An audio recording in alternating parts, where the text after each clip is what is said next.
everybody, I'm here today chatting with the lovely Abie Longstaff and Lauren Beard. How are you both? Good, thanks. Great to see you. Yay. Very well, thank you. Okay, so I always start off with this question with every interview, because we might have some people watching that are like super fans and they've read all of your books, and we might have some people who are watching that may have not come across both of your work before. So could you give us a little introduction about yourselves and maybe let us step into your worlds for a little bit? Whoever wants to go first. Shall I go first? I don't know. Sure. I'm Abie. I write. So Lauren does the pictures and I write. So together we make the Fairytale Hairdresser, which is about 13 books now. We've done loads of them. But I also write a lot of other books. So I've written probably about 50 books, I think, for children. Okay. And they go from maybe roughly age 2 to about age 11. And so they sort of get older, and they have fewer and fewer pictures in the more that I do them. So a whole pile of different stuff, but lots of like magic and fantasy and fun things like that. Cool. And how about yourself, Lauren? Yes, so I'm the illustrator and I sort of design the characters of Fairytale Hairdresser, and and I just kind of, Abby gives me the amazing stories and then it just fuels my imagination, really. Yeah, okay. So I feel like this is going to come up because this interview is going to a lot of kind of like young writers or people that possibly want to become writers or whatever their journey takes them. And Abby, you studied law, or you began studying law. And I generally ask this question to everyone about how they kind of ended up where they are. And, you know, some people, it kind of like, they just bang into it somehow and it kind of like clicks. Some people wanted to be a writer from when they were like 1 year old and work towards that. And so you studied law and you did a degree in law, and you're here now. So do you want to tell us a little bit about that journey and how that decision kind of came about? Well, I definitely think that to be a writer, you don't have to do English. You know, you can do any subject that interests you. And I think it's really great. Whatever your passion is, just follow that subject. I've got friends who were archaeologists before, friends who were teachers before. So writing can come from anywhere. And I think we're really lucky nowadays that there's this concept of a portfolio career. So you can just spend a while like following your heart and then going, oh, I think I'll try this instead. So for me, I really enjoyed law. I really loved it. And then I started writing, which I'd always done as a child, just like scribbling in notebooks and things.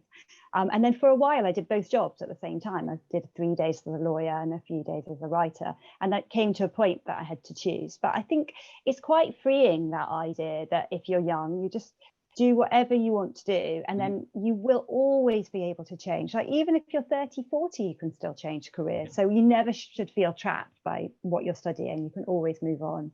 Yeah, I mean, absolutely. I think, you know, as I say, we've talked to authors before and they've kind of like almost accidentally fell into it, not through like luck. It still comes through skill and hard work, and you know, there's no denying that. But you know, it just happens, and in a weird kind of larger sense of the way, it's always nice to sort of think that if it's meant to be, it will be, and if it's your passion, if you love doing it, just work towards it and you'll end up there. And so then coming on to Lauren, actually, I feel you had the sort of the opposite. You know, you said, I read that you really enjoyed reading as a kid, and you used to kind of like make drawings to go with the books, and then you sort of like fit into this really well and did have that wanting it from childhood.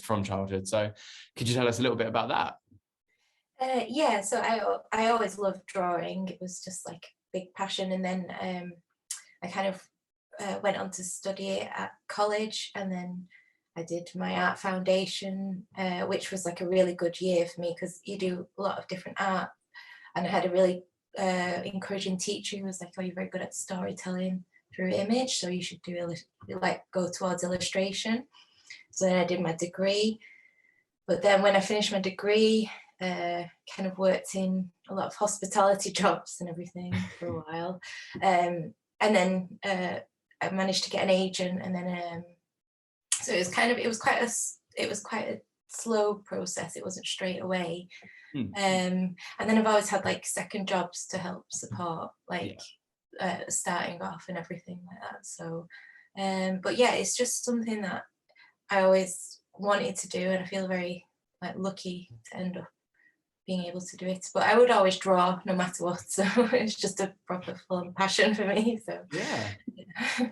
It's lovely to get both sides, and I think, you know, your story kind of says that if there's a calling, if it's what you want to do, then you'll end up there. And it's a freeing sense of, you know, I completely agree, you can do what you love and do what you enjoy, and it doesn't matter if that's changing. And then, you know, Lauren, your story is, you know, long-filled passion, and it's something that you always wanted to do. And I think it's amazing, and both stories are really valid. And we try and like get that across to people, that like to try and worry less. I think now it's very much like in school, 14, right, what are you going to be? You're going to be a doctor, you're going to do this, and like no one really has a clue at that age.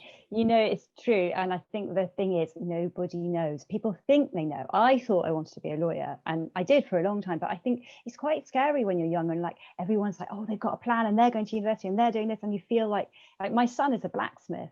So he didn't do A levels, he did a BTEC, and now he works with metal all day, and he absolutely loves it. But if he changed his mind, he could go off to university then. And I think it's good to know, like, you don't have to just find a thing right away when you're 14. Yeah, and that's exactly it. And I think, quite honestly, the secret to life is that I don't know if anyone knows what they're doing or what at any time, you know, because you could both turn around or myself and be like, actually, I want to become a doctor now, and then go and do it. And that's exactly it. And that's the fun thing about life as it was. But you know, we now come to your journeys coming together, and we have, as you said, the 13 books of the Fairytale Hairdresser series. So let us into the world of the Fairytale Hairdresser. Well, a Fairytale Hairdresser, I kind of like to think of it as like Shrek with hair. It's like a world it's the whole high street of different shops, and all the characters are hanging out together. And we try to make it like super modern and super fun and quite contemporary. Like our main character has the salon in the center of town, and it's kind of like the hangout place where you go to have like a hot chocolate and have your hair done and have a chat and everything. But it's full of adventures, and it's kind of there's loads of different jobs going on, loads of different life going on. So it's not all just about like having haircut. It's about like, you know, going to fight sea witches under the water, and we quite like that kind of adventure side. And there's a lot of kind of little jokes in there about different fairy tale characters. So they've been so much fun to write, haven't they, and Lauren, and to draw as well. Just like together, we just have the best time making up all kinds of things for them to do.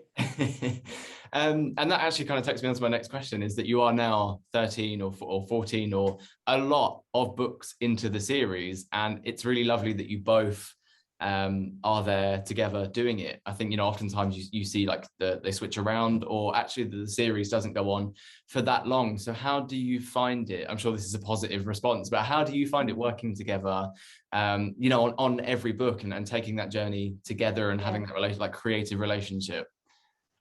Yeah, I mean, it does get controlled, doesn't it, by the editor very much. Like usually it's the editors, which are the middle point between us. But I love having Lauren because she's got the same sense of humor as me. And so we kind of spark off each other. And when we do see each other at Lit Fest, we always spend a bit of time just going, okay, we need the wolf in Red Riding Hood. What kind of wolf should we do? And we always have a sort of underlying theme. So this time it was steampunk. And we were like, oh my goodness, let's have a steampunk wolf and let's do this. And so we do spark off each other a lot. I mean, for me, I really love that side of the process. So you have to ask Lauren. Yeah, I think me and Abby have a very sort of similar sense of humor, and I think we kind of sort of have the sort of same idea, don't we, with how it's going to go, and the sort of characters, how they're going to behave and look, and what they're going to get up to. I think it just clicks really well.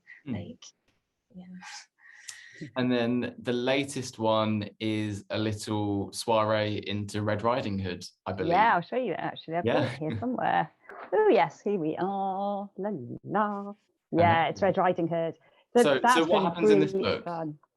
Well, this one is it's Granny's gone missing and nobody knows where she is, and she's been sort of kidnapped. But we kind of like to sneak all kinds of themes into our book. Like we've got our steampunk theme, but there's a little bit about kind of craft versus factory in there, like the little granny who's making her cakes, and she's kidnapped by this steampunk wolf who owns a huge factory, and he just wants her to be at the conveyor belt making cakes.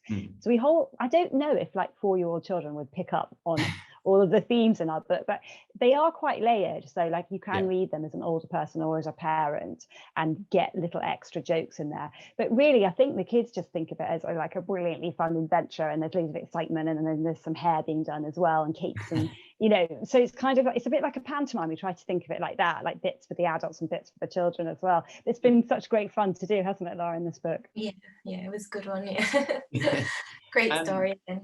And for, I mean, this goes to both of you, but 13 books is a lot of books in a series, and obviously they're for younger children, so they're a bit shorter, they're not like novel length, but it's impressive that it's you've rolled out this many, and it's really great that you keep coming back with these like really creative and fun and exciting ideas that some people might struggle with. There's like in music, there's always the worry of like the second album syndrome of what, and you're 13 times on. So where do you kind of draw, I mean, obviously they're based on fairy tales, but where do you kind of like draw the inspiration to keep creating and keep coming up with these like marvelous adventures? I mean, I really do love fairy tales, and that's such a rich world, and I find them quite feminist in that they're about the disempowered to the empowered. So you have a poor girl who at the time wouldn't have inherited, wouldn't have been able to have a job, but she's found this route up to empowerment by marrying up. And I just find that just so exciting, and that kind of, freedom of society where you can move down from down to up. And I never run out of ideas, but the main thing I do is a lot of reading, and that's hugely important if you want to be a writer. And I keep a lot of sketchbooks and scrapbooks. So I have, for example, just like a general scrapbook. So if I see a picture that I like, I will cut it out and put it in, and then this little guinea pig might give me an idea for a story about something. And those kinds of things really, really help. And I think I also like making things. So I've got like little potions here that I just made. And it's quite fun because if you quite like just making and thinking creatively and reading and things, you can start to spot ideas everywhere. And you can also eavesdrop, which is my other big thing. I'm a big eavesdropper.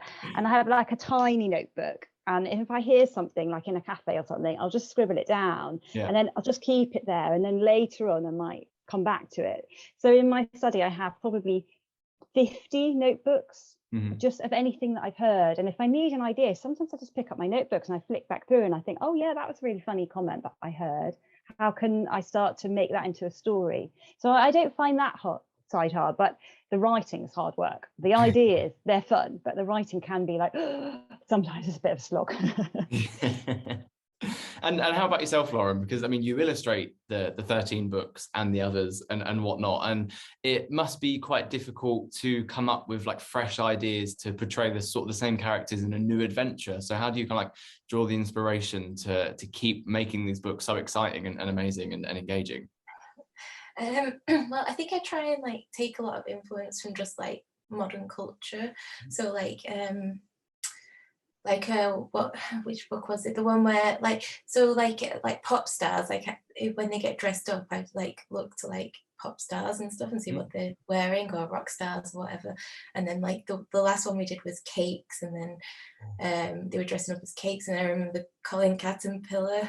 Like they can just like put in like just like little references like that, and I think just things around all the time, and films, music, whatever, books, and anything really around, whatever's popular as well at the moment. I think what's really lovely from what it seems with this series and that is that, sometimes children's books can be really short. So, for the younger ones, it could be like a couple of words per page or something. But even then, you both seem to get this really like definitely there's a passion that goes into it, which makes the book so much better. But there's such a layered and like multifaceted meaning that it's not just, I'm going to write these few sentences and put them on the page and it's going to be great.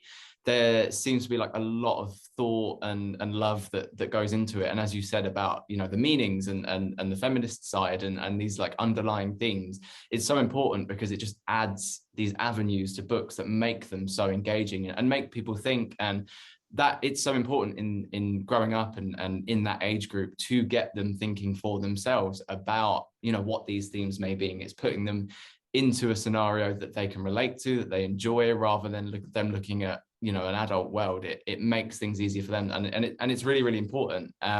So that's really cool. And yeah, so moving on to our final question.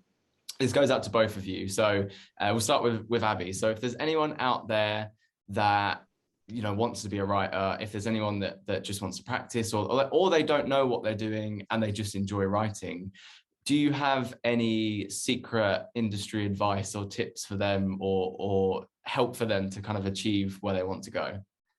I think not so much industry advice, although definitely if you've written something, you could try and get an agent. And the best way to do that is the Writers and Artists Yearbook, which lists the agents. But I think the most important thing is just to play.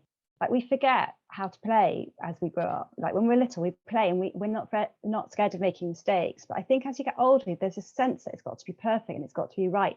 It really doesn't. My first drafts are an absolute mess. So on my second, so on my third. You just keep going, and just, it's better to get something down, even if it's a mess, and then you can edit it later. So just do a lot of reading, read really widely, non-fiction, fiction, whatever you enjoy reading, fantasy, crime, whatever, and something will spark. And then just get a little notebook, start to write it down, but don't think, oh, I've got to write a whole book. You don't. Just start by thinking, oh, I wonder what would happen to someone one day who did this, and then just start to think and scribble, see where it goes, and don't be worried about making something perfect.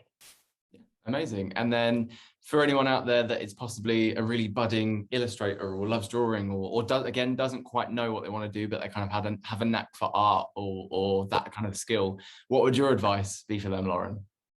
Well, I would say sort of similar to Abie, like just like play with it, go with it. Don't worry about making mistakes and things like that. And then the other side is, like, if you do want to go into a career or like push it further, I would say don't get disheartened, because like there's a lot of it's a lot of rejection, but don't let that put you off, and just like believe in yourself and just keep going with it, really. Yeah, amazing. Well, thank you. The latest Fairytale Hairdresser Red Riding Hood book is out now, I believe. So if you're interested in children's books, in really fun children's books, in adventures, in fairy tales, in deeper meaning children's books, or if you're not, just go and get it anyway. And thank you to both of you for taking the time to chat with us. Thank you. Thank you. Brilliant. Cheers.